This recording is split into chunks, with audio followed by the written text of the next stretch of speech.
গল্প শুরু হয়েছিল আমাদের বাড়ির পেছনের পুকুর থেকে। প্ল্যান ছিল শুধু একটু মাছ ধরা আর একটু আড্ডা, কিন্তু কে জানতো এই সাধারণ দিনটাই হঠাৎ করে একটা পিকনিকে পরিণত হবে। কি এমন হলো, কিভাবে একটা ছোট্ট প্ল্যান একটা রাজকীয় পিকনিকে বদলে গেল, আর শেষে যেটা ঘটেছে সেটা আমি এখন পর্যন্ত বিশ্বাস করতে পারি না। চলো তাহলে শুরু থেকে শুরু করি। এটা আমাদের বাড়ির পেছনের বাগান বাড়ির অংশ। সবাই মিলে দারুণ গল্পগুজব চলছিল, কিন্তু হঠাৎ কি মনে হলো পুকুরের পাশে যখন আছি তাহলে মাছ ধরা হয়ে যাক। শরণ বুদ্ধি বের করেছে, এখন মাছ ধরবে। যে জালটা নিয়ে এসছে, জালটা একদম প্রফেশনাল ভাবে ঠিক নেই। জেলে যখন যেখানে যাবে সেখানে মাছ ধরবে। প্যান্ডেলের কাপড় দিয়ে সাপোর্ট দিয়ে ওটা মাছ ধরছে। দেখা যাক সে মাছ পায় কিনা। পারবে কেউ মাছ ধরতে? বড় মাছ পালা আমি নিয়ে চলে যাবো বাড়ি।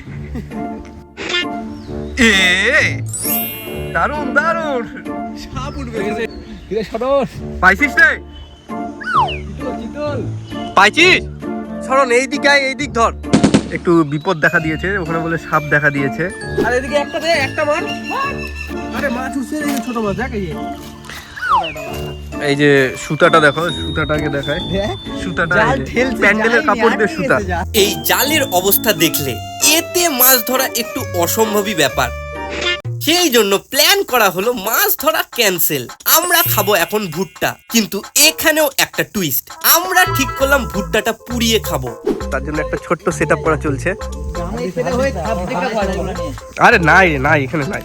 তার জন্য এখন প্রস্তুতি চলছে। উনুনের ব্যবস্থা তো মোটামুটি হয়ে গেল, এখন দরকার কাঠের। এখান থেকে কাঠ নেওয়া হচ্ছে।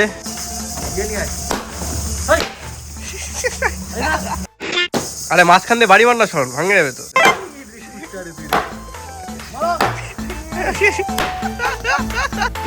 সব মোটামুটি রেডি হয়ে গেছে। তলে ধরা, তলে তলে দিছে কোথায়? এখানে ধর। তো সবার প্রথমে আমরা নিয়ে এসেছি ভুট্টা। আগে একটু ভুট্টা খাবো। হিটই নাই হয়।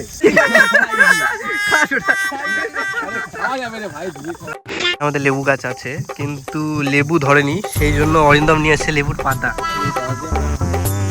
ফ্লেভারটা পাওয়ার জন্য লেবুর পাতা দিয়ে কাজ চলছে। এবার একটা ভুট্টা পুরানোর জন্য আমরা এত কিছু স্ট্রাগল করছি, তাই মাথায় এলো তাহলে তো একটা সাধারণ করে ছোট করে পিকনিক করা হয়ে যেতেই পারে। তাই প্রথমে হালকা টিফিন দিয়ে শুরু। আমরা রান্না করা শুরু করলাম ম্যাগি দিয়ে। কিন্তু আমরা যতটা স্ট্রাগল করছি, যেটাই রান্না করছি না কেন, সবকিছুতে টেস্ট একদম দারুণ হয়ে যাচ্ছে।